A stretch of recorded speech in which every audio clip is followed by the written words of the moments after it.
안녕하십니까. 학부모 진학코칭 아카데미 2025학년도 정시 모집 수능 위주 전형 주요 사항에 대해 안내를 맡은 현준영입니다. 지난 시간에는 정시 모집과 수능 서류 평가를 반영한다는 것에 대해서 살펴보았습니다. 그리고 이번 시간에는 정시 모집과 수능 과목 선택으로 시작하기라고 하는 주제로 같이 이야기를 나눠보도록 하겠습니다. 과목 선택에 대한 고민은 우리가 왜 하게 될까요? 자, 먼저 과목별 선택 집단의 성적 분포 차이 때문에 고민을 하게 될 수 있습니다. 자, 과목별로 국어 같은 경우에는 화법과 작문과 언어와 매체를 선택할 수 있고요. 수학 같은 경우에는 확률과 통계, 미적분과 기하를 선택할 수가 있습니다.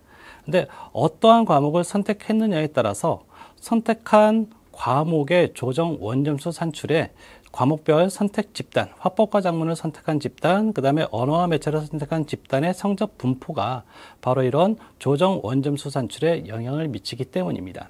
자, 탐구 영역에서도 선택 과목에 따라 가지고 표준 점수의 차이가 발생하기 때문에 우리는 과목 선택에 대한 고민을 할 수밖에 없는 겁니다.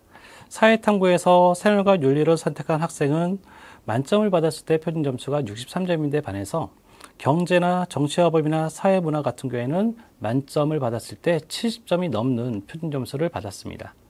자, 이러한 유불리에 의해 가지고 우리는 어떤 과목을 선택하는 것이 좋을까에 대한 고민을 항상 하게 되는 것 같습니다.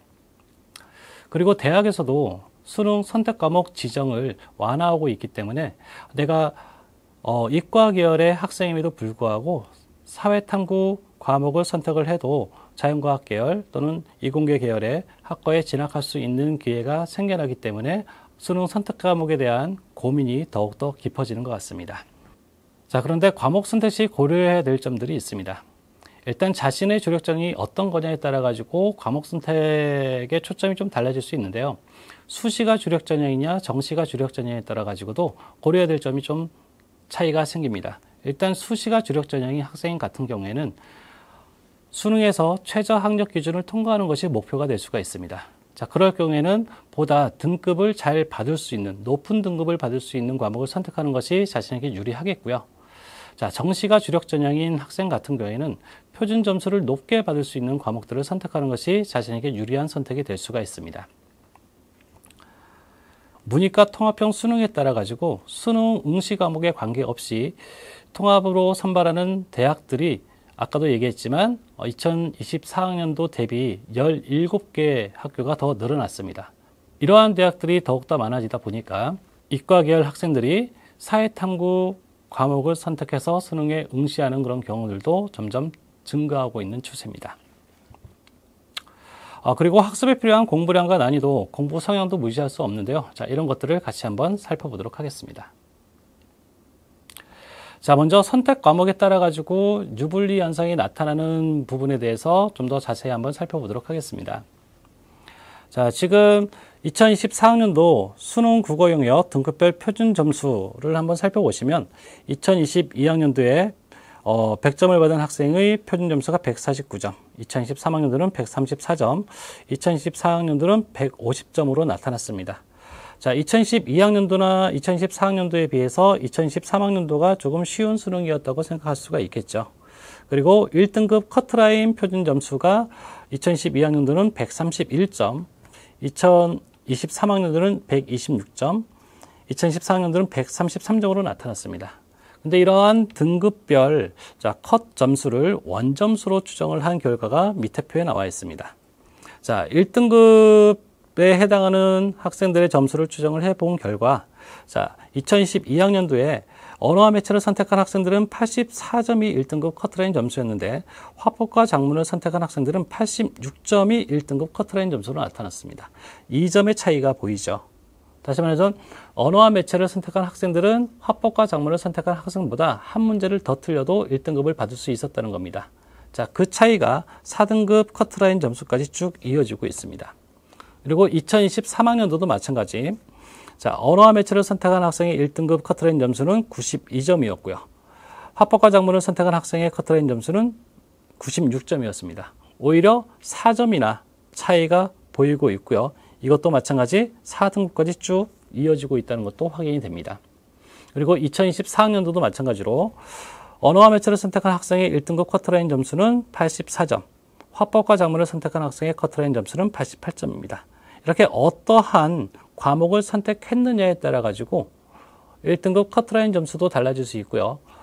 표준 점수도 달라질 수 있다는 것을 확인할 필요가 있습니다. 자, 그래서 화법과 작문과 언어와 매체를 선택하는 학생 수가 2023년과 2024년을 비교를 했을 때, 자, 언어와 매체 선택자 2023년에는요, 34.1%였습니다.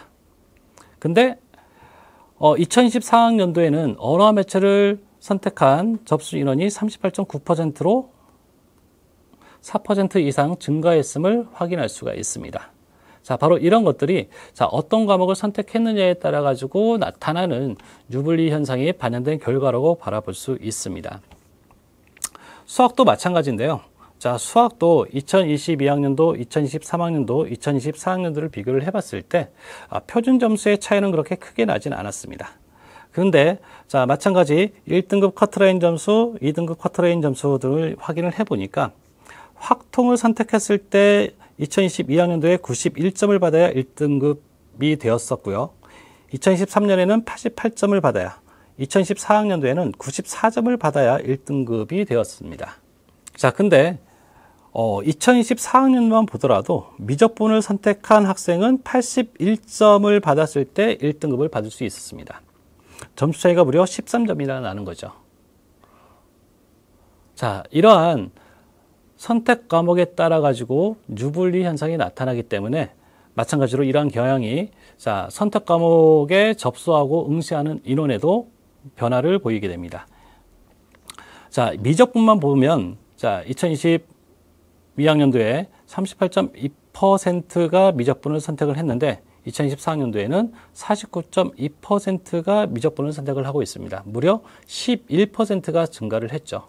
자, 바로 이런 것들이 어떤 과목을 선택했느냐에 따라서 유불리 현상이 나타날 수 있음을 수험생들도 인지하고 있는 결과라고 볼 수 있습니다.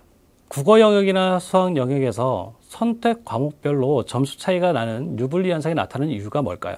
자, 그것은 선택 과목의 조정 점수를 산출하는 방식에 있습니다. 자, 일단 선택 과목에서 조정 점수를 산출하는 방식은 이렇습니다. 자, 먼저 선택 과목의 원점수에서 선택 과목의 평균을 뺍니다.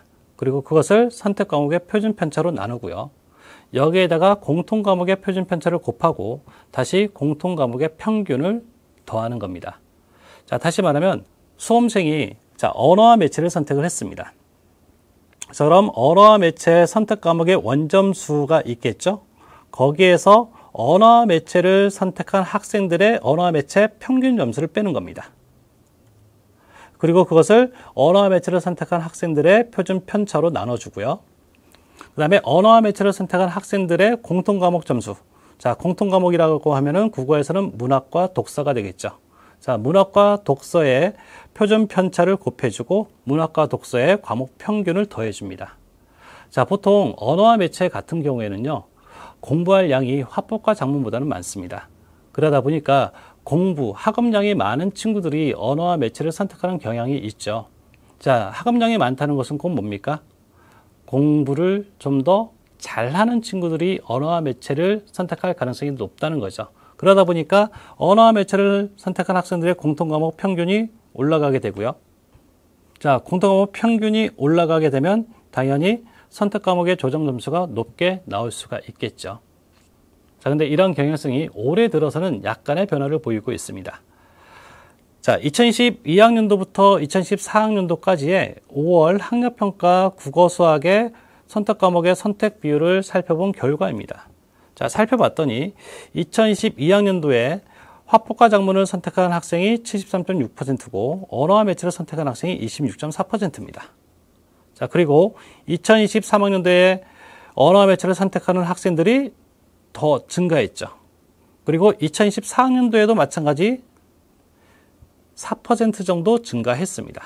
근데 2025학년도 올해를 봤더니요, 소폭 하락하는 그런 추세를 보이고 있습니다. 언어와 매체를 선택했으면 표준 점수에서 유리함이 있음에도 불구하고 언어와 매체를 선택한 학생의 비율이 줄어들었다는 거죠. 그리고 수학에서도 마찬가지입니다. 자, 미적분만 이제 살펴봤을 때 2022학년도에 미적분을 선택한 학생이 34.6%였습니다. 2023학년도에 41.1%로 증가했죠. 그리고 2024학년도에도 보니까 45.6%로 증가하는 것을 확인할 수가 있었습니다.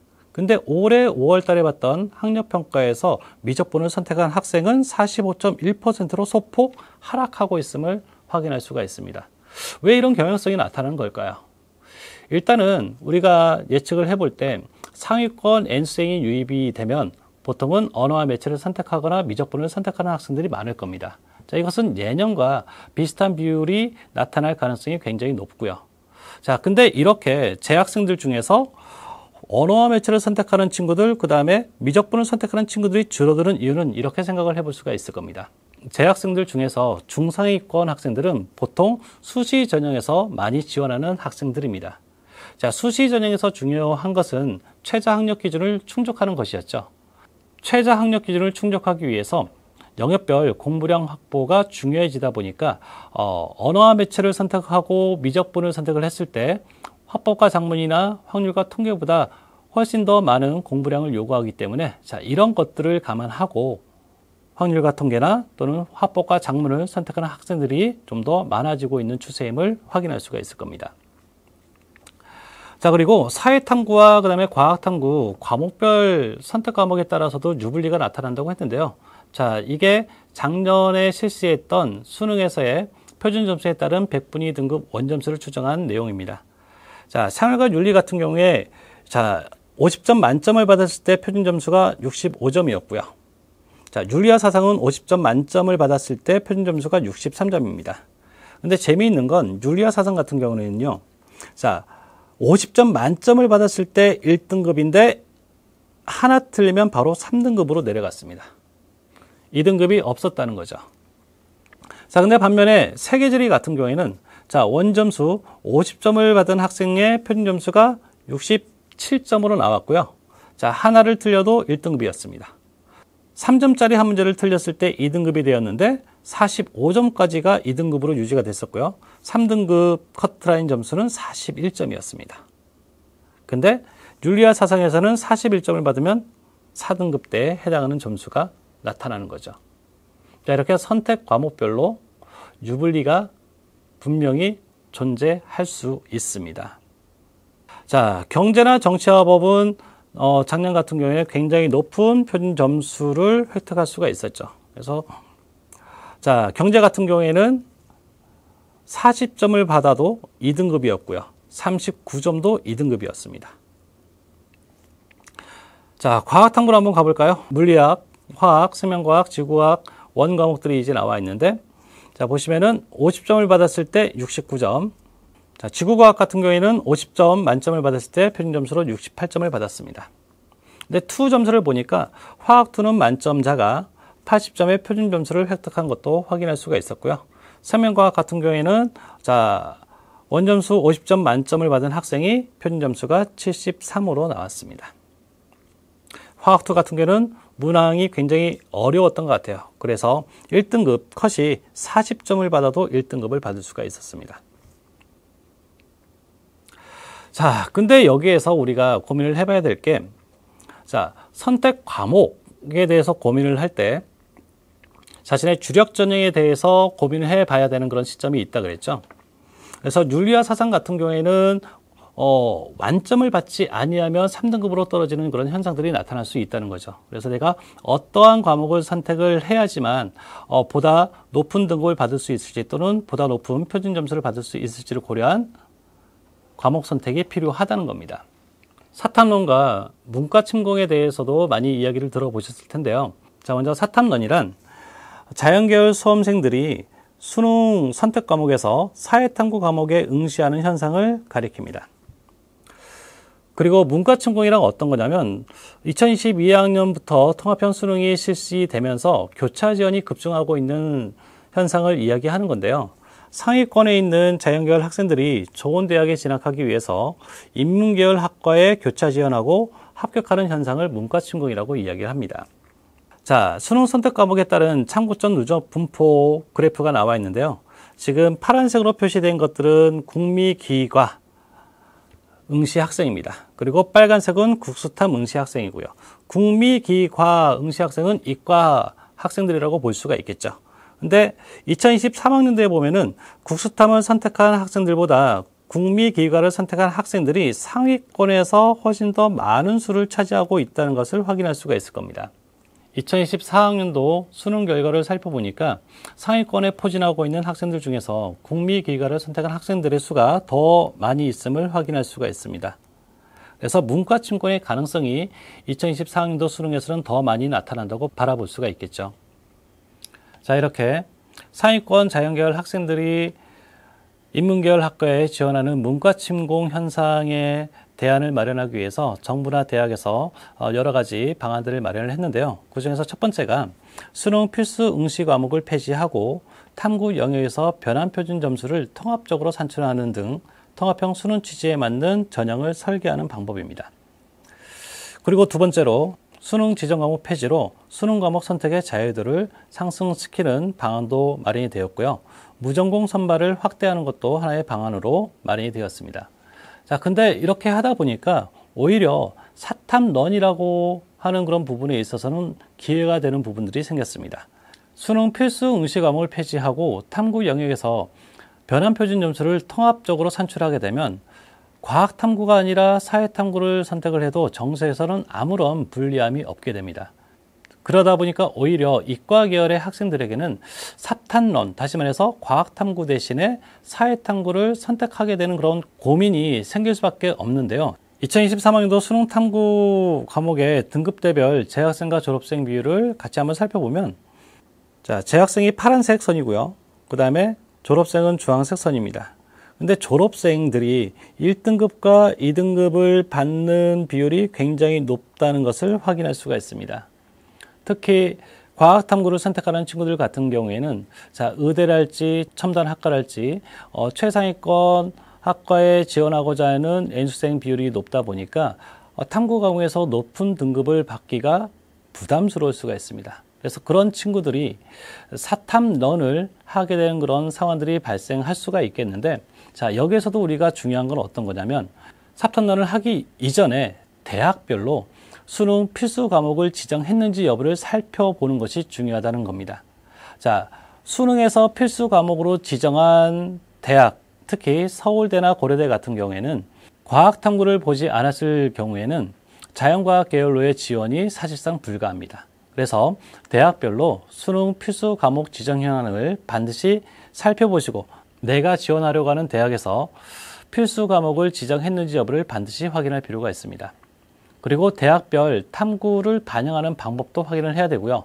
이 탐구 영역 과목에 대해 가지고 가산점을 어느 정도 반영하는지도 확인할 필요가 있습니다.